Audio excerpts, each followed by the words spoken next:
Office ముందు నిరసన కార్యక్రమం తెలియజేస్తున్నాం. ఈ తదనంతరం వినతి పత్రం ఇవ్వడానికి వచ్చినాం. మొన్నటి రాళ్లవానకు చాలా మండలాల్లో పూర్తి స్థాయిలో ఒడ్లు రాలిపోవడం జరిగింది. ప్రభుత్వం వెంటనే స్పందించి ఎకరాకు 40,000 రూపాయలు ఇవ్వాలని భారతీయ కిసాన్ సంఘ్ తరఫున డిమాండ్ చేస్తా ఉన్నాం. ఎందుకంటే రైతు ఎకరాకు 40,000 రూపాయలు పెట్టుబడి పెట్టి ఈ రోజు ప్రకృతి వైపరీత్యాల వల్ల పూర్తిగా రాలిపోవడం జరిగింది. ఏ రైతు కూడా ఇవాళ సంతోషంగా లేడు రాష్ట్రంలో. ఎందుకంటే రైతు బంధు లేదు, రైతు రుణమాఫీ లేదు, పూర్తిగా రైతులకు అన్యాయం జరుగుతూ ఉంది. ఏ ప్రభుత్వం కూడా మాకు వచ్చిన రైతులకు మేలు చేసింది లేదు.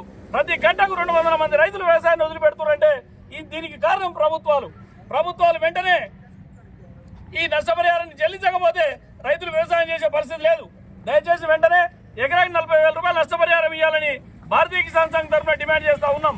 మొన్న 2 లక్షల వరకు రుణమాఫీ అని ఎలక్షన్లో హామీ ఇచ్చింది రాష్ట్ర ప్రభుత్వం. కానీ ఇప్పటి వరకు 2 లక్షల లోపు ఉన్న వాళ్ళకే రుణమాఫీ అయింది. 2 లక్షల పైన వాళ్ళని మిత్తి కట్టండి అని